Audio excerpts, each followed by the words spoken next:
Good morning, dear students.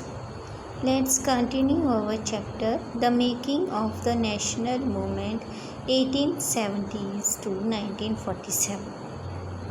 कल इसमें प्यारे बच्चों हम लोगों ने पढ़ा कि किस तरीके से अंग्रेज़ों ने पहले जो इंडिया है इस क्षेत्र पर राज किया, फिर जो यहाँ के राजा थे उनसे उनके राज्य छीन लिए, फिर अपने रूल्स लाए, इंस्टीट्यूशनल प्लान लाए, जो ट्राइबल और पीजेंट्स थे उनकी ज़िंदगी जो है अफेक्ट हुई। फिर धीरे धीरे धीरे नेशनल मूवमेंट का आइडिया जो है वो आया।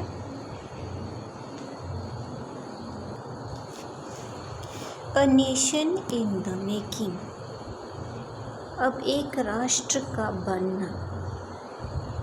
It has often been said that Congress in the first 20 year was moderate.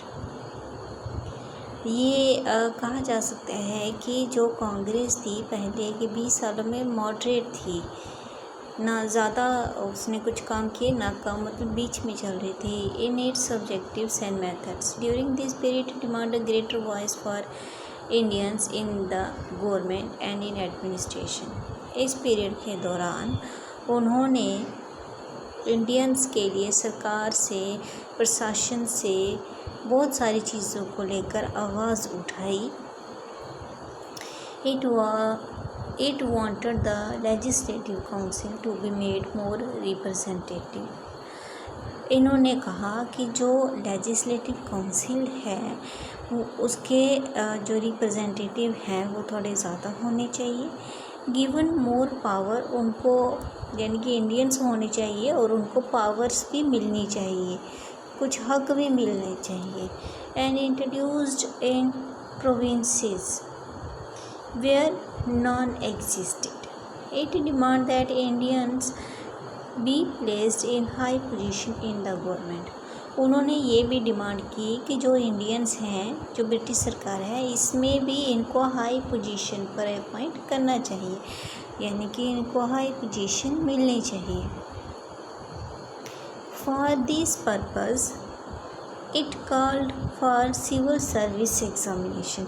इस पर्पज़ के लिए उन्होंने सिविल सर्विस एग्ज़ामिनेशन जो है इंडियंस के लिए जो है वो स्टार्ट की है।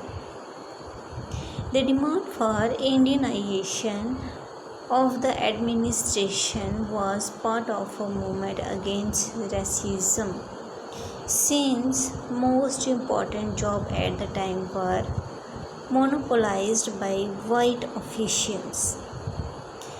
जी जो एडमिनिस्ट्रेशन था, ये जो प्रशासन था, इनसे जो इंडियनाइजेशन की डिमांड की गई कि जितने भी लोग हैं इनकी कास्ट को ध्यान में ना रखते हुए, इनके किसी धर्म को, किसी भी चीज़ को ध्यान में ना रखते हुए, ये सिर्फ इंडियंस हैं। ये नहीं है कि ब्राह्मण है या हिंदू है या लोअर कास्ट के है या मुस्लिम है, बट दे आर इंडियंस। तो जब भी कोई काम किया जाए तो इंडियनाइजेशन को ध्यान में रख कर किया जाए।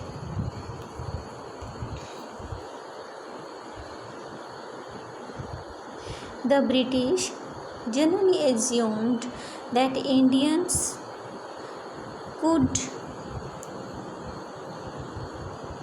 not be given position of responsibility। लेकिन जो ब्रिटिशर्स थे वो ये कहते थे कि इंडियंस को जिम्मेदारी की पोजीशंस जो है वो नहीं दी जा सकती हैं। Since British officials were sending a major part of their large salaries home, Indianization, it was hoped, would also reduce the drain of wealth to England।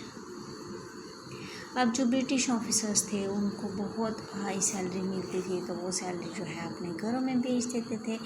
जो इंडियंस हैं वो भी यही उम्मीद रखते थे कि उनको भी ऐसा ही कुछ हो, लेकिन ऐसा नहीं हुआ उनके साथ। Other demands included the separation of the judiciary from executive, the repeal of the Arms Act, and freedom of speech and expression। इसके अलावा और भी दूसरी जो डिमांड्स हैं वो की गई कि जो जुडिशरी है यानी कि जो न्यायपालिका है वो अलग होनी चाहिए, जो एग्जीक्यूटिव सिस्टम है, जो आर्म्स एक्ट हैं, जो आज़ादी बोलने की आज़ादी, अपनी बातें जो है वो एक्सप्रेस करने की आज़ादी भी मिलनी चाहिए। The early Congress also raised A number of economic issues. और जो कांग्रेस पार्टी है उसने बहुत सारे जो इकोनॉमिक इश्यूज़ हैं इंडियंस के उनको भी सामने लाया। It declared that British rule had led to poverty and famines.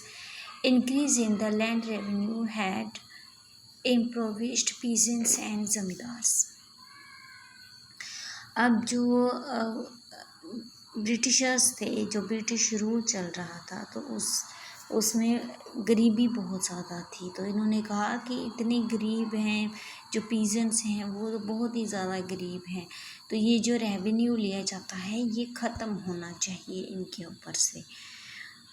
और क्योंकि अगर ये रेवेन्यू लेंगे तो उनको खाने की शॉर्टेज हो जाती थी। The Congress demand reduce of revenue. उन्होंने ये डिमांड की कि या तो रेवेन्यू ख़त्म कर दिया जाए या बिल्कुल ही कम कर दिया जाए, और जो मिलिट्री के ऊपर खर्चा है वो भी कम किया जाए। एग्रीकल्चर के लिए, इरिगेशन के लिए जो फंड्स हैं वो लोगों को दिए जाएं। It passed many resolutions on the salt tax. और जो साल्ट टैक्स था उसके ऊपर भी उन्होंने बहुत सारे जो सॉल्यूशंस हैं वो लाने के लिए कहा कि इंडियंस जो है इनको ऐसे लेबर ना ट्रीट किया जाए। जो जंगलों में रह रहे हैं वो तो उनका पुश्तैनी घर है, पूर्वजों का है, तो उनको भी सफ़र नहीं होना चाहिए, उनको भी तंग ना किया जाए। The Congress did not talk only on behalf of professional groups, जमींदार और इंडस्ट्रीज। कांग्रेस जो है उसने हर एक के भलाई के लिए काम किए हैं, ठीक है।